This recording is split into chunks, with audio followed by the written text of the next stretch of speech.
Hey folks, it's Grant over at Local Cogon Farms. Just doing an update on a chop and drop area that we did that was also inundated with Cogon grass. And so you can see the Cogon grass coming back up.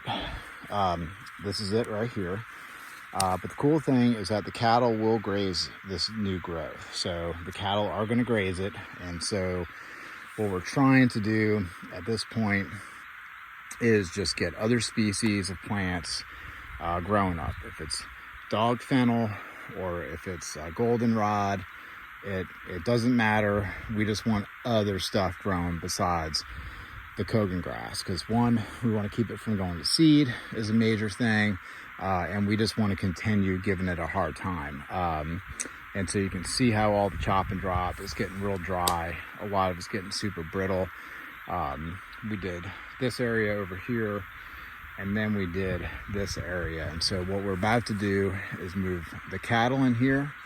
So they're going to go into this over there, this whole section. Then they're going to go into this section. And then after we move the cattle, we've got our bachelor boar hog in a paddock right now, a chop and drop paddock right now. We're going to go catch him up, put him back in these grids after the cattle come in and graze it. And then he'll continue giving this Cogon grass a hard time. But we want to graze it. You know, we want to get something out of it. And so so that's what we're doing. And then I'm putting up the single strand hot line for the cattle right now. You can see all the material on the ground. You know, it is starting to break up. A lot of this pine, you know, it is starting to get pretty brittle and dry, and so before you know it, it'll be rotted.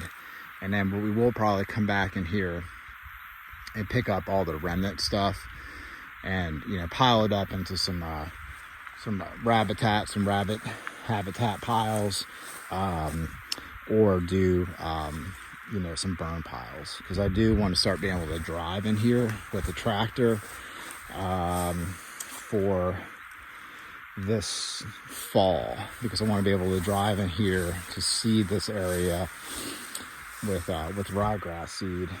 So I just need at least some good laneways in here with the tractor, so I'm not hitting these logs. And then the other thing that we are going to do is we're going to go through these trees and seeing who we want to keep and who we want to get rid of. So like this tree right here, you see it's shorter than its neighboring trees. We're going to drop that one, and we're just going to go through the line and start taking out the smallest, weakest trees. This is pretty much all loblolly. I don't see any longleaf. We are prioritizing the longleaf. So if it's a longleaf, it automatically gets upgraded status, and we'll trim up all the pine trees around it. And so we're going to be the hardwoods. We've got a couple of oak saplings coming up. Looks like a lot of it's going to be water oak. That's fine. That's not like the desired oak that we want, but water oak is better than no oak, of course. And so like this is the stuff that we're going to be coming through and getting cleaned up, and that's bobcat work later in the year. So anyways, that's what we're up to. So we'll have the cattle in here shortly, and then you can see all the Cogon grass here. I mean, it's knee high, a little past knee high in here. You know, it takes a couple times to get rid of it with the pigs. Every time you hit it, it weakens it, and then other stuff starts growing. But in the meantime, we're grazing it with the cattle. So we're not in a rush, because honestly, even if we hit it with a herbicide, it'd still come back the first time. So herbicide, hog it, cattle it, and goat it, it's all going to be a process. And I'd rather graze it and throw the livestock on it than come out here with a herbicide. All right, I just finished setting up that single strand. I was standing over there in those trees talking about the Cogon grass. We had the cattle in here for not even a day. This is the end of our internal road. It ends in a cul-de-sac, and it's all clay and gravel. And so we want them to come in here and manure it. You can see what's happening over here is that this was dropped here, you know, last night. and the dung beetles have really already started getting after it. And so there's one there. And so we want to start growing grass on this road so we can utilize the road as a paddock in and of itself. And then we graze the ditches in there. And so yeah, they did a pretty good job. They ran all up in that area where we did a chop and drop. And yeah, so this is starting to get shaped up over here. This is actually one of my, this back part of the property is my like a little whitetail area. Where they're standing right now is actually where one of my main food plots is. I'm really looking forward to this food plot this upcoming season. Got big plans for it. Woo-wee! And so while I'm calling down, I'll just talk. So we bring the goats in this area next after they're out of here, and then we're gonna clip it, and then we're going to spread our beans on it. And then, and also I spread some today, some sorghum. Woo-wee! So we got some like feed grade sorghum. We bought 3 tons of it, and then we're gonna be spreading it, broadcast spreading it on the farm to see how that works out. We've had sorghum sprout on the ground from layer feed, like pieces that didn't make it through the milling. And it germinated and grew really well, and that was years ago. And so I'm really hoping that this basic sorghum is going to be a summer cover crop for us. Woo-wee! They're like, why are you moving us at the hottest part of the day? Woo-wee!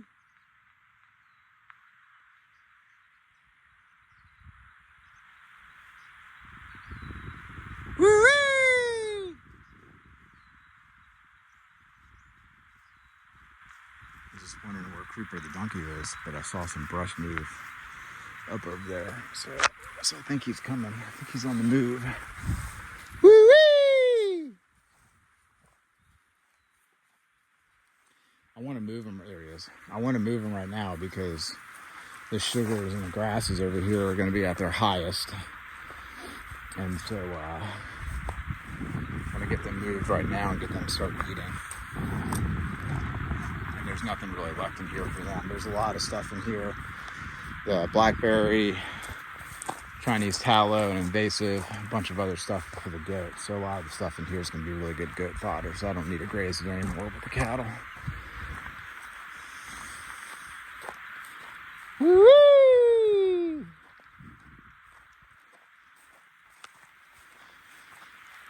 We've got, some rye that's has gone to seed, which I'm really happy about that. We got ragweed, common ragweed coming in. The hay grass is starting to seed, and so they'll come and eat that stuff down. And then a lot of this tall grass that you're seeing with the seed heads is Vasi grass. It's a non-native, naturalized. It's here to stay. It's not going anywhere. The cattle will eat it. It grows back really fast. They really go after these big fat leaves when it's like this. But when it gets real stemmy, they won't really eat the stem. So that's what they're eating right there. But when I go to clip it with the mower, this stem is good organic matter. So it is a utility crop, I think, if you're mowing. Kind of consider all the weeds to be like cover crops, right? So if they're not contributing feed when I go and mow, they're contributing organic matter when we chop and drop it with the bush hog. So it's free. I didn't have to put it out. A lot of people will use other cover crops that they buy in to just for organic matter. But if you're growing a lot of weeds and stuff, you don't need to do that. And besides, a lot of our weeds, quote unquote weeds, the goats are going to come behind the cattle and eat anyway. So the cows are going to eat it, the goats are going to eat it, or we're going to clip it, mow it, and it's going to turn into organic matter, start building up a humus layer on our topsoil. So And they eat a lot of the tips of a lot of the weeds that people will spray for, and that's where all the minerals and stuff are, is where they eat the tips of it. So pretty happy about that. Yep, they're looking pretty good. And then this mama over here is an older cow, and then we just weaned her calf like 2 weeks ago. So she's, you know, starting to put weight back on. So after nursing that calf for a little bit longer than we had wanted to, but it's all right. It works out. All right, well, that's it. We got them into this paddock. They're going to be in here for 2 days, and then 2 days, and then we're going to move them to the back corner paddock. They'll probably be back there a total of 3 days. It's not as nice back up in there, and then they're going to come right back through, and they're going to go into this paddock over here. So yeah, we got our plan set out for us. We got plenty of grass. We're feeling pretty good about it. Y'all have a good one.